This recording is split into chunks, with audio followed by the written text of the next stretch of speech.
আসসালামু আলাইকুম সবাইকে। আজকে আমরা রসায়ন মডেল প্রশ্ন 1 করতে যাচ্ছি। তাহলে এখন প্রথম প্রশ্ন 1s2 2s2 2p6 3s2 3p6 3d5 electron বিন্যাস কোন আয়নে। তো এখন আমরা দেখতে পাচ্ছি এখানে টোটাল ইলেকট্রন হচ্ছে 18 আর 5 হচ্ছে কত 23 আসছে। এখানে 23টা ইলেকট্রন আছে। তো এখন কোন আয়নে 23টা ইলেকট্রন থাকবে। এখন আমাদের প্রথমে দিয়েছে Fe2+, Fe2+, Fe3+, তারপর হচ্ছে কোবাল্ট 3+, এরপর আর কি আছে, আর হচ্ছে ক্রোমিয়াম 3+। তো এখন Fe2+ এ Fe আছে হচ্ছে 26টা ইলেকট্রন, Fe আয়রনের, আর এটা থেকে দুইটা গেলে থাকবে হচ্ছে 24টা ইলেকট্রন, আর আয়রনের 26টা ইলেকট্রন থেকে তিনটা গেলে থাকবে হচ্ছে 23টা ইলেকট্রন। উত্তর তো পেয়ে গেলাম, তাহলে বাকি দুইটা করার দরকার নেই। তো কোবাল্টে করলে হতো, কোবাল্টের 27টা থাকে, তিনটা গেলে হতো হচ্ছে তিনটা গেলে এটা তো 24 হতো। আর ক্রোমিয়ামে সম্ভবত কয়টা 24টা থাকে, এটা থেকে তিনটা গেলে হচ্ছে 21টা হতো। তাহলে এটা হচ্ছে আমাদের আর কি দেখার বিষয় ছিল যে 23 কার হয়। 23 হচ্ছে Fe3+ এর। ওকে, তাহলে এটা গেল প্রথম প্রশ্ন। এরপরে দ্বিতীয় প্রশ্নে চলে আসি। টাংস্টেন মৌলের প্রতীক কোনটি। টাংস্টেন আসে হচ্ছে ওলফ্রাম শব্দ থেকে, ওলফ্রাম। তো এইটার প্রথম বর্ণ যেটা W, এই W হচ্ছে টাংস্টেনের প্রতীক, আর টাংস্টেন হচ্ছে এটার ইংরেজি নাম। এরপরে কপারের ইলেকট্রন বিন্যাস কোনটি। কপার যেহেতু পরিবর্তনশীল ইলেকট্রন বিন্যাস প্রদর্শন করে, তাহলে আমরা প্রথমে দেখবো 1s2 2s2 2p6 3s2 3p6 আর্গনের 18টা electron. এরপরে বাকি থাকে হচ্ছে 4s2 3d9। এরকম হওয়ার কথা ছিল, কিন্তু আমরা জানি ডি যেহেতু 9 এ থাকলে 10 হতে চায়, 4 এ থাকলে 5 হতে চায়, অর্থাৎ স্থিতিশীলতা অর্জন করার জন্য সে অর্ধেক পূর্ণ অর্থাৎ হাফ ফিল আপ হতে চায়, অথবা ফুল ফিল হতে চায়। মানে এই যে আয়ন, এর যে উপশক্তি স্তরটা আছে পাঁচটা, এটার একটা স্পিন এভাবে যায়, এবং তারপরে আরেকটা স্পিন এভাবে যাচ্ছে, একটা যাচ্ছে। এখন একটা আসে নাই, একটা না আসলে কি শান্তিটা থাকবে। এই যে একজনের একজন আছে, মানে সবারই কেউ না কেউ আছে, কিন্তু লাস্টের জনের কেউ নেই, ও একা। তো কি একা থাকতে চায়, ও কাউকে না কাউকে চায় দেখে সে মানে জোড়ায় থাকতে চায়। এই জন্য সে 10টা চাচ্ছে। তো 10টা চাইলে এখানে কি হবে, আরেকটা চলে আসবে। কার কাছ থেকে আসবে, ফোরেস্ট এর কাছ থেকে আসবে। তো এখন অনেকেই বলতে পারে যে এই যে ফোরেস্টটা আছে, ফোরেস্টটা একা হয়ে গেল। এখন ফোরেস্টের একটি বৈশিষ্ট্য আছে, এস হচ্ছে শান্তশিষ্ট মানুষ। তো এখন এই শান্তশিষ্ট মানুষের কি হয়, এরা দুইজনও থাকতে পারে, একজনও থাকতে পারে, দুটো ক্ষেত্রেই সে কি স্থিতিশীল। শান্তশিষ্ট মানুষ মানে কি, একজন থাকলেও শান্তই থাকবে, দুজন থাকলেও কি শান্তই থাকবে। আর ডি হচ্ছে ওই দুরন্ত, ঠিক আছে। দুরন্ত মানুষটা কি হচ্ছে, সে একা থাকলে কোনোভাবেই স্থির থাকতে পারে না। ওকে ঠান্ডা রাখার জন্য আরেকজন লাগে, এবং এর কি হয়, এর হচ্ছে 10টা ফিল আপ হতে হয়, 10টা ফিল আপ হলে সুস্থিত হয়। যেমন আমরা যদি বলি 3d1, তাহলে তখন কি শুধু একটা আছে, সুস্থিত নয়। সুস্থিত কখন হবে, যখন এই 3d10 অর্থাৎ পুরোটা ফিল আপ হবে, অথবা 3d5 অর্ধেক ফিল আপ হবে। এই দুইটা ক্ষেত্রে এই সুস্থিত হয় পুরোটা ফিল আপ হবে, না হয় অর্ধেক ফিল আপ হবে, সম্পূর্ণ অথবা অর্ধেক। পি ক্ষেত্রেও হয় p6 হবে, না হয় p3 হবে, হয় ফুল ফিল আপ হবে, নাহলে অর্ধেক ফিল আপ হবে। এস এর ক্ষেত্রেও এস হয় 2 হবে, না হলে s1 হবে। এই দুইটা অর্থাৎ অর্ধেক না হলে পুরোটা ফিল আপ হতে হবে, যদি কেউ সুস্থিতিশীলতা অর্জন করতে চায়, স্থিতিশীল হতে চায়। যেমন এফ এর ক্ষেত্রে এফ এর 14টা হয়, তাই f14 হবে অথবা f7 হবে, এই দুইটা। তো এখন এই যে এখানে 3d9 হয়ে যাচ্ছিল কপারের ক্ষেত্রে, এই 3d9 কিন্তু কপার চায় না। কপার কি চায়, পুরোটা ফিল আপ করতে চায়। এই জন্য 4s1 হয়ে যাচ্ছে, এটা 2 ছিল যেখানে 2 থেকে 1 হয়ে যাচ্ছে, আর ওই একটা এক্সট্রা হয়ে যাচ্ছে 3d9 এ গিয়ে 3d10 হয়ে যাচ্ছে। কারণ কি, সবাই স্থিতিশীলতা অর্জন করতে চায়। এটাই হচ্ছে কপারে পরিবর্তনশীল ইলেকট্রন বিন্যাস হওয়ার, মানে ব্যতিক্রমধর্মী ইলেকট্রন বিন্যাস হওয়ার কারণ। এরপরে একটা হাইড্রোজেন আয়নের ভর কোনটির সমান, H+। আমরা জানি হাইড্রোজেনের ভর সংখ্যা 1, তার প্রোটন সংখ্যাও 1, অর্থাৎ তার প্রোটন থাকবে একটা, আর যেহেতু ভর সংখ্যা 1 থেকে 1 বাদ দিলে 0, নিউট্রন সংখ্যা কত হবে, 0 হচ্ছে নিউট্রন সংখ্যা, আর 1 হচ্ছে প্রোটন সংখ্যা, আবার ভর সংখ্যাও 1। আর এই যে আয়নটা তৈরি হয়েছে, এই আয়ন তৈরি হওয়া মানে কি, একটা ইলেকট্রন ত্যাগ করে ফেলেছে সে। আর হাইড্রোজেনের ইলেকট্রনই তো আছে একটা ইলেকট্রন ত্যাগ করলে কয়টা ইলেকট্রন থাকে, ইলেকট্রন তখন হয়ে যায় 0টা। তাইলে শুধু কি আছে, হাইড্রোজেন প্লাসের শুধু প্রোটন আছে। তাইলে এই হাইড্রোজেন প্লাসটাকে আমরা কি বলতে পারি, এটাকে আমরা প্রোটন বলতে পারি। তাহলে হাইড্রোজেন প্লাস কিসের সংকেত, মানে হাইড্রোজেন আয়নের ভর কিসের সমান, এই হাইড্রোজেন আয়নের ভর প্রোটনের সমান, কারণ এখানে না আছে নিউট্রন না আছে ইলেকট্রন, শুধু কি আছে প্রোটনটাই আছে। ওকে, তারপরে ল্যাভোইশিয়ের ছকে কয়টি মৌল ছিল? ল্যাভোইশিয়ে প্রথম শুরু করেছিলেন কাজ 33টা মৌল নিয়ে। তার ছকে কয়টা ছিল? 33টা মৌল ছিল। কাজটা যখন করেছিলেন 33টা মৌল ছিল। আর মেন্ডেলিফের ছিল 67টা, যার মধ্যে 63টা আবিষ্কৃত, 4টা অনাবিষ্কৃত। এরপরে অবস্থান্তর মৌল কোনটি? আমরা জানি যে সাধারণভাবে 3 থেকে 12 পর্যন্ত সবগুলো অবস্থান্তর মৌল, কিন্তু এটা কিন্তু আসলে পুরোপুরি ঠিক না। আমাদের বই যেভাবে লিখেছে 3 থেকে 12 সবগুলো অবস্থান্তর মৌল না। যেমন স্ক্যান্ডিনিয়াম, স্ক্যান্ডিনিয়ামের ইলেকট্রন বিন্যাস হচ্ছে 1s2 2s2 2p6 3s2 3p6 4s3d। 4s এ যায় হচ্ছে কয়টা গেল 18, 4s এ দুইটা, 3d তে একটা। তো এখন অনেকেই বলতে পারে এখানে তো 3d অরবিটাল 1 থেকে 9 এর মধ্যে আছে। আমাদের যেমন বলেছিল গ্রুপ হচ্ছে 3 থেকে 12 আর 3d অরবিটালটা 1 থেকে 9, অর্থাৎ অপূর্ণ থাকবে, পূর্ণ হবে না, অপূর্ণ। 1 থেকে 9 আংশিক পূর্ণ হবে, আংশিক পূর্ণ। তো এখানে তো আংশিক পূর্ণ আছে, কিন্তু আমাদের সংজ্ঞা একটা ভুল হয় কি, এটা খালি ডি অরবিটাল হলেই হবে না, এটা হতে হবে এই মৌলের আয়নের ডি অরবিটাল। অর্থাৎ এই যে স্ক্যান্ডিনিয়াম মৌল আছে, যে এই স্ক্যান্ডিনিয়াম মৌলের যে আয়ন পাবো আমরা, এই আয়নের ডি অরবিটাল হতে হবে। তো এখন স্ক্যান্ডিনিয়ামের আয়ন কোনটা? স্ক্যান্ডিনিয়াম 3+, এটা তাহলে এখন 1s2 2s2 2p6 3s2 3p6 4s0 3d0। তাহলে 3d অরবিটাল কি 1 থেকে 9 এর মধ্যে আছে? ডি তে 1 থেকে 9 এর মধ্যে আছে? নেই। এই জন্য স্ক্যান্ডিনিয়াম 3+ এ যেহেতু ডি অরবিটালে 1 থেকে 9 নেই, অর্থাৎ এটা অর্ধ অপূর্ণ না, মানে আংশিক পূর্ণ না, মানে এতে কোনো ইলেকট্রনই নেই। পূর্ণ কি হবে? আংশিক পূর্ণ কি হবে? কোনো ইলেকট্রনই নেই। তো এটা কি অবস্থান্তর মৌল হবে? হবে না, অবস্থান্তর মৌল হবে না। এরপরে জিঙ্কের কথা বলে, জিঙ্ক হচ্ছে 30, কি হয় 1s2 2s2 2p6 3s2 3p6 আর তারপর হচ্ছে 4s2 3d10।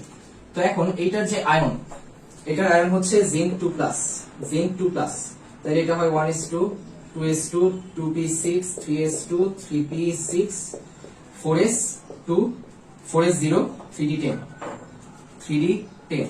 তাইলে এখন এটা কি 1 থেকে 9 এর মধ্যে আছে? 1 থেকে 9 নাই, এটা কয়টা? 10টা আছে। জিঙ্ক 2+ এ কয়টা ইলেকট্রন? 3d তে 10টা, ডি অরবিটালে 10টা ইলেকট্রন থাকছে। তাহলে 1 থেকে 9 যেহেতু নাই, তাহলে এটাকে কি আমরা অবস্থান্তর বলতে পারবো? পারবো না। আবার আরেকটা অপশন আছে আমাদের ক্যালসিয়াম। ক্যালসিয়াম তো কোনোদিনও না, কারণ ক্যালসিয়াম খালি এই 4s2 তেই যায়, 4s2 তেই যায়, 3d তে কি আর যাচ্ছে? এই যে এটা 20টা ইলেকট্রন, এটাই হচ্ছে ক্যালসিয়ামের ইলেকট্রন বিন্যাস। 1s2 2s2 3p6 3s2 3p6 4s2, এটা হচ্ছে ক্যালসিয়ামের ইলেকট্রন বিন্যাস। এখানে ইলেকট্রন কয়টা? 20টা। 3d অরবিটালের ইলেকট্রন যায়নি, তো যেহেতু না যায়নি, তাহলে কি বলতে পারি? এটা কোনো অবস্থান্তর মৌল না। তাহলে বাকি থাকে কোনটা? Fe। Fe2+ এর ক্ষেত্রে আমরা দেখব যে এই যে 3p6 পর্যন্ত আছে, 3p6 পর্যন্ত আছে, এটাকে আমরা বলি আর্গনের ইলেকট্রন বিন্যাস, আর্গন।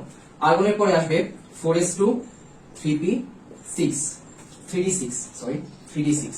তাহলে 2+ যখন আসবে, এটা হচ্ছে ফেরামের আয়রনের ইলেকট্রন বিন্যাস। 2+ যখন আসবে, এই 2+ আসলে কি হবে?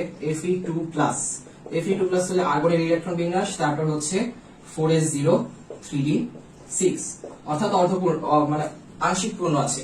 আংশিক পূর্ণ থাকা মানে কি? আয়ন আংশিক পূর্ণ, 3d অরবিটাল আংশিক পূর্ণ, তাহলে এটাকে অবস্থান্তর মৌল। এরপরে Fe3+, আর 4s0 3d5, এটাও আংশিক পূর্ণ। তাহলে আমরা কি বলতে পারি? ফেরাম অর্থাৎ আয়রন কি একটা অবস্থান্তর মৌল।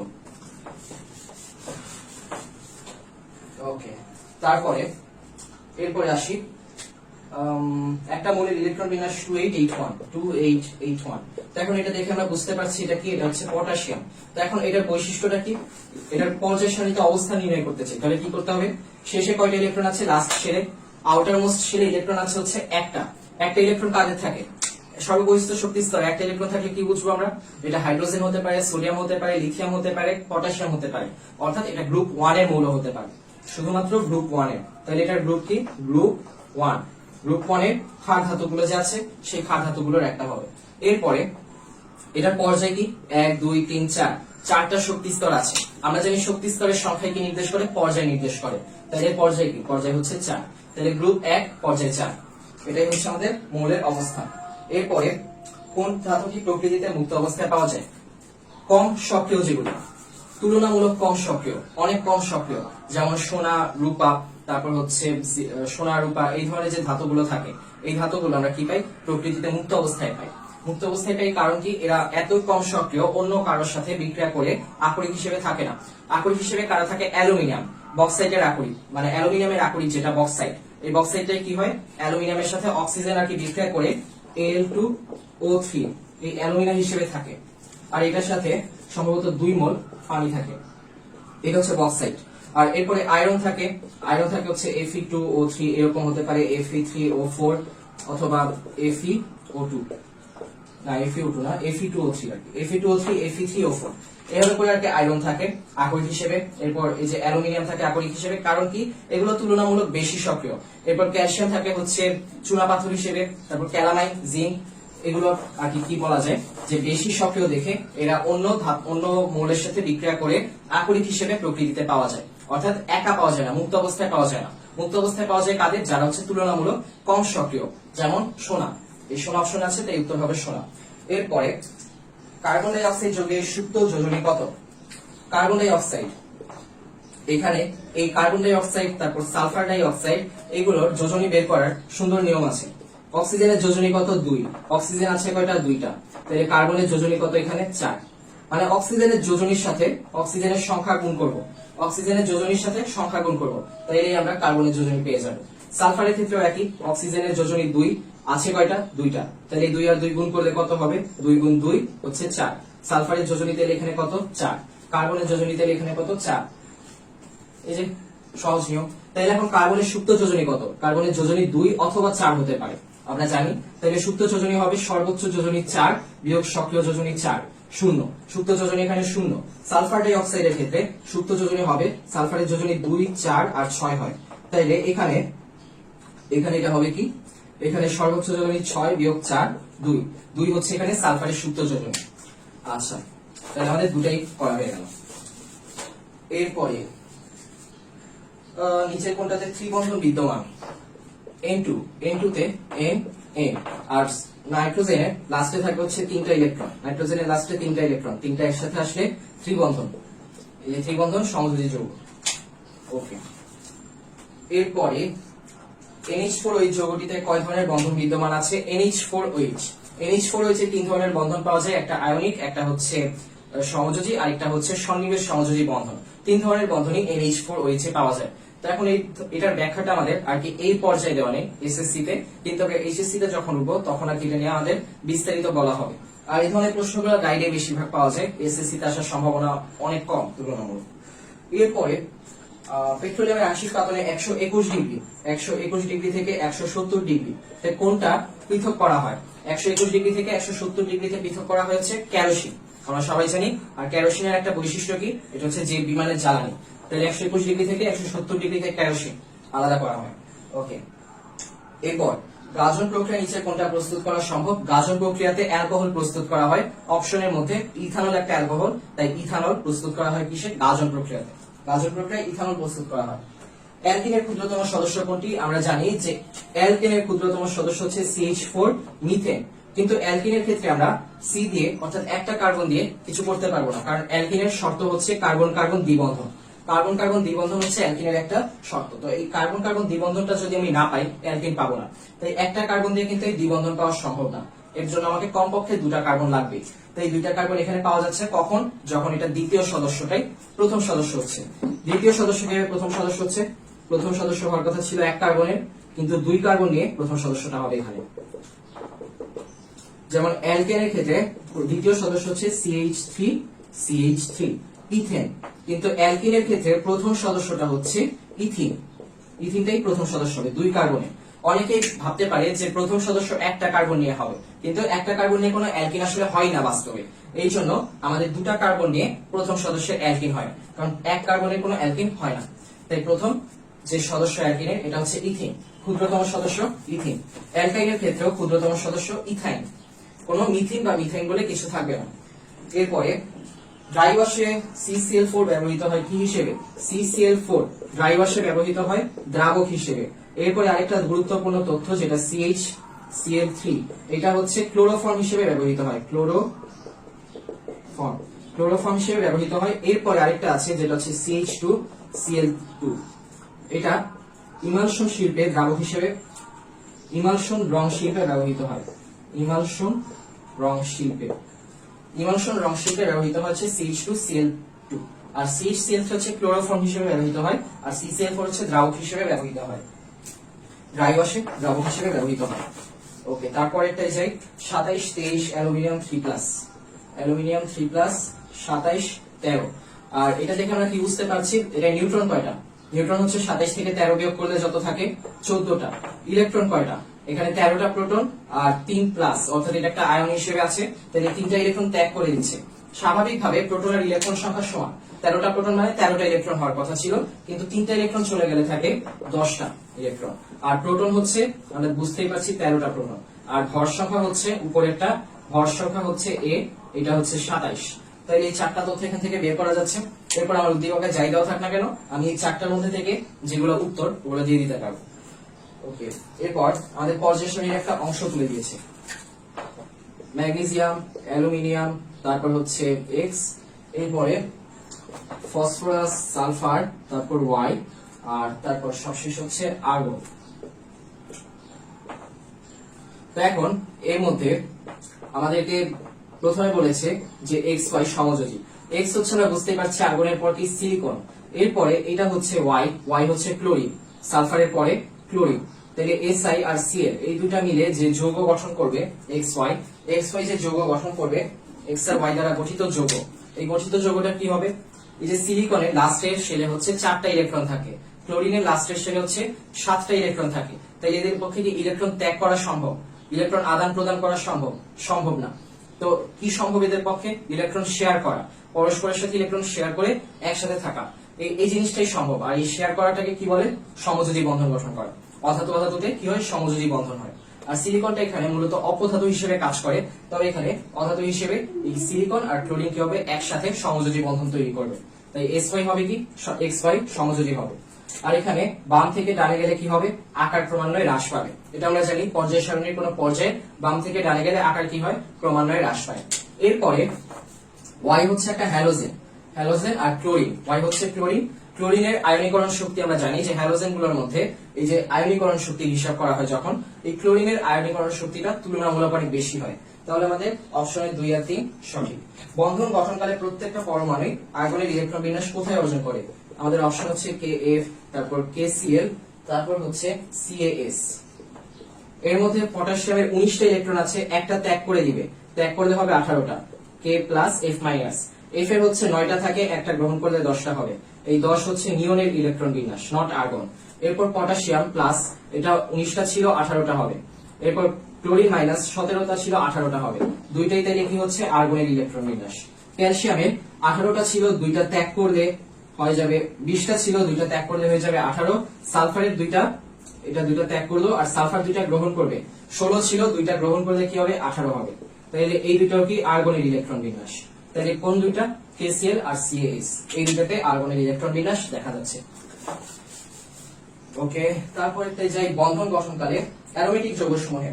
অ্যারোমেটিক যৌগসমূহে 5, 6 অথবা 7 সদস্যের সমতলীয় চাকরিক, মানে সমতলীয় চাকরিক যৌগ 5, 6 অথবা 7 সদস্যের হয়। এরপরে একান্তর দ্বিবন্ধন বিশিষ্ট, যেমন আমরা দেখি বেনজিনের ক্ষেত্রে একান্তর দ্বিবন্ধন বিশিষ্ট। তো এটা হচ্ছে বেনজিন। আর এগুলোর মধ্যে কি থাকে? বেনজিন বলয় থাকে। এই যেটা হচ্ছে বেনজিন বলয়, এরকম একাধিক বেনজিন বলয় নিয়ে হচ্ছে এই অ্যারোমেটিক যৌগগুলো তৈরি হয়। যেমন আমাদের বই যেটা দেওয়া প্রথমটা, একটা বেনজিন চক্র আছে, এখানে একটা বেনজিন চক্র, এটা হচ্ছে বেনজিন। আর যদি দুইটা বেনজিন বলয় থাকে তাহলে এটা হচ্ছে ন্যাফথালিন। ওকে, তাহলে এটা গেল 1 আর 2, প্রথম দুইটা গেল। এরপরে বেনজিনের জাত, সবগুলো কিন্তু এই বেনজিন থেকে আসছে, বেনজিনের জাত। আর তারপর KLM প্রতীক অর্থে ব্যবহৃত, এখানে একটা টেবিল দিয়ে দিয়েছে আমাদের। গ্রুপ এই পাশে যাচ্ছে, আর পর্যায় হচ্ছে নিচে যাচ্ছে। তো এখন 1, 2, 3 পর্যায়, আর গ্রুপ হচ্ছে 1, 14, 17। তো প্রথম পর্যায়ের মধ্যে গ্রুপ 1 হচ্ছে L দেওয়া, 14 ফাঁকা, 17 ফাঁকা। এরপরে 2 নম্বরে ফাঁকা, আর এটা M ফাঁকা। এরপরে 3 নম্বরে এটা K ফাঁকা, M। এখন কোন যৌগটি তেলে দ্রবণীয়? তো আমরা প্রথমে আইডেন্টিফাই করি এক নাম্বার গ্রুপ, এক নাম্বার পর্যায়ে hydrogen. 14 2 number group, 14 number group হচ্ছে 2 নাম্বার পর্যায়ে 14 নাম্বার গ্রুপ কার্বন। তারপর 3 নাম্বার পর্যায়ে 1 নাম্বার গ্রুপ হচ্ছে হ্যালোজিনাম, তাহলে সোডিয়াম। এরপরে 17তে হচ্ছে ক্লোরিন।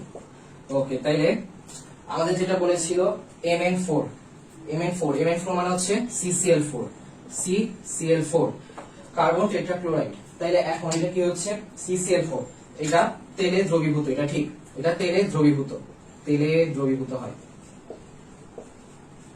কারেক্ট। এরপর এল এর আয়নীকরণ শক্তি কে অপেক্ষা কম, এল ছিল হচ্ছে কোনটা, প্রথমটা, এল এর আয়নীকরণ শক্তি কে অপেক্ষা কম। তো এখন আয়নীকরণ শক্তির ক্ষেত্রে আমরা জানি এইটা হচ্ছে যত উপরে যাবে তত বৃদ্ধি পাবে, আর যত নিচে যাবে ততই কমবে। আয়নীকরণ শক্তিগুলো আকারের সাথে একদম বিপরীত। আকার যেমন আমরা জানি যত নিচে যাবে আকার তত বৃদ্ধি পাবে, আয়নীকরণ শক্তির উল্টো, যত নিচে যাবে তত কমবে। তাই এল এর চেয়ে নিচে গেলে আয়নীকরণ শক্তি কি হবে, হ্রাস পাবে, কমবে। তাহলে এল এর চেয়ে কে আয়নীকরণ শক্তি কি বেশি হবে নাকি কম হবে? অবশ্যই কেটা কম হবে, কারণ নিচে যত যাচ্ছে ততই কমছে, তাহলে এল এর আয়নীকরণ শক্তি বেশি হবে। তাহলে 2 নম্বর অপশনটা ভুল। এখানে বলেছিল যে এই হাইড্রোজেনের আয়নীকরণ শক্তি সোডিয়ামের চেয়ে কম, কিন্তু পক্ষান্তরে হচ্ছে উল্টোটা, হাইড্রোজেনের যে আয়নীকরণ শক্তি সেটা সোডিয়ামের চেয়ে বেশি হবে।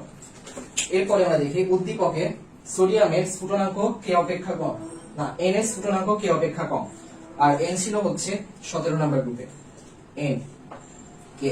তো এখন এন এর স্ফুটনাঙ্ক কে অপেক্ষা কম, এটা ঠিক, কারণ সোডিয়ামের স্ফুটনাঙ্ক যত আমরা ডানে যাব, পাশে যাব, ততই কি হবে, কমতে থাকবে। তাহলে এই যে এন এর স্ফুটনাঙ্ক কে অপেক্ষা কম, অর্থাৎ ক্লোরিনের যে স্ফুটনাঙ্ক এটা যত বেশি ডানে, তাই এটার স্ফুটনাঙ্ক অবশ্যই এটা হচ্ছে তুলনামূলক কম হবে। একটা পর্যায়ে যতই ডানে যাব, বামে যাব, ডানে যাব, ততই কি হবে, স্ফুটনাঙ্ক কমতে থাকবে।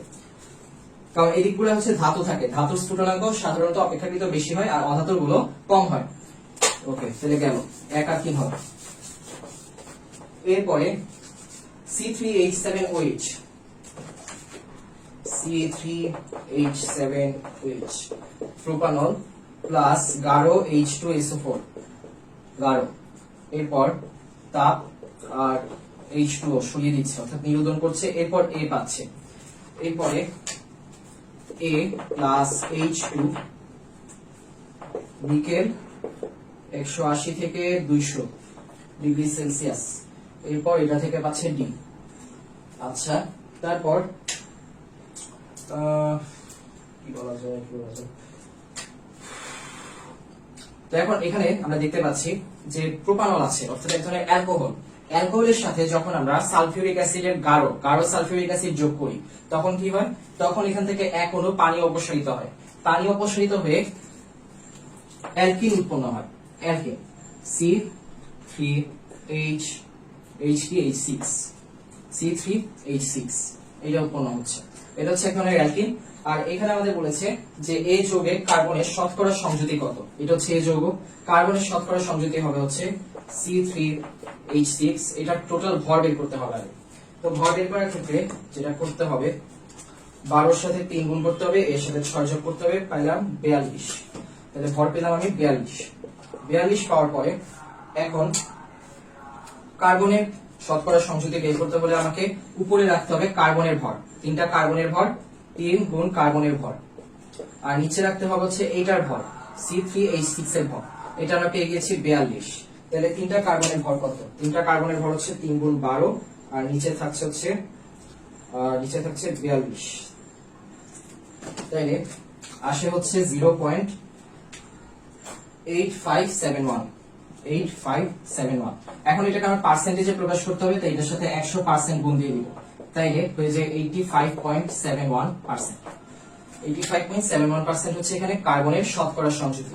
কার্বনের শতকরা সংযুতি কোন একটা যৌগে বের করতে হলে নিচে রাখতে হবে এই যৌগের ভর, এই যৌগের যে আণবিক ভর সেটা নিচে, আর কার্বনের যে ভর, এখানে 3টা কার্বন আছে, তাই কার্বনের ভরের সাথে 3 দিয়ে গুণ দিলাম, উপরে এটা রাখবো আর নিচে হচ্ছে টোটালটার ভর রাখবো। এরপর এটাকে আমার পার্সেন্টেজে প্রকাশ করতে হবে, এটাই হচ্ছে শতকরা সংযুতি। কার্বনের শতকরা সংযুতি এখানে 85.7 দিয়ে হলো। এরপরে দেখি ডি যৌগটি। আচ্ছা, ডি যৌগ ছিল কি A+H2, তারপর নিকেল আর প্রভাবক, এরপর আসে হচ্ছে ডি। তাহলে এই যৌগটা এসেছিল C3H6।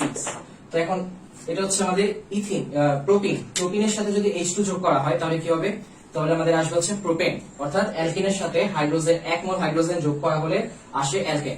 তাহলে এখানে যোগ করি, যে অ্যালকেন আসবে সেটা হবে হচ্ছে C3H8, এটা হচ্ছে আমাদের প্রোপেন। তাহলে এই যৌগ থেকে জৈব অ্যাসিড প্রস্তুত করা সম্ভব। আমরা অ্যালকেন থেকে ফ্যাটি অ্যাসিড প্রস্তুত করতে পারি, এটা সম্ভব। তো কি করতে হবে সেই জন্য? অ্যালকেনকে প্রথমে আমরা যে হ্যালোজেনেশন বিক্রিয়া আছে, হ্যালোজেনেশন বিক্রিয়ার মাধ্যমে CH3Cl এভাবে উৎপন্ন করতে পারবো, অর্থাৎ অ্যালকাইল হ্যালাইড উৎপন্ন করতে পারবো। অ্যালকাইল হ্যালাইড উৎপন্ন করার পরে সেখান থেকে আমরা আবার কি করতে পারবো? অ্যালকাইল হ্যালাইড থেকে এটার সাথে সোডিয়াম হাইড্রোক্সাইড যোগ করা যায়, অথবা অন্য নানা ধরনের পদ্ধতি আছে যেভাবে আমরা অ্যালকাইল হ্যালাইড থেকে আর কি অ্যালকোহলে যেতে পারবো। অ্যালকোহল থেকে তারপর জারণ করা হলে কি হবে? অ্যালকোহলকে জারণ করা হলে তারপর কি হবে? জারণ করা হলে জাইমান অক্সিজেন আসবে, আর জাইমান অক্সিজেন দিয়ে আমরা দেখতে পাবো অ্যালডিহাইড উৎপন্ন হচ্ছে। অ্যালডিহাইডকে যদি আবার জারণ করা হয় তখন দেখা যাবে যে আবার জাইমান অক্সিজেন দিয়ে জারিত করা হলে তখন ওইখান থেকে ফ্যাটি অ্যাসিড চলে আসছে বা কার্বক্সিলিক অ্যাসিড চলে আসছে। তাইলে এরপরেরটা দেখি, এই যৌগ অপেক্ষা বেশি সক্রিয়। এই যৌগ ছিল হচ্ছে অ্যালকিন। অ্যালকিনটা কি বেশি সক্রিয় নাকি অ্যালকেন বেশি সক্রিয়? অ্যালকেন আমরা সাধারণভাবে জানি, অ্যালকেনে যেহেতু একটা মাত্র সিগমা বন্ড থাকে অ্যালকেনে, যেমন এখানে কার্বন কার্বন একটা বন্ধন থাকে, এইটা হচ্ছে সিগমা বন্ড। সিগমা বন্ড গুলো কি হয়?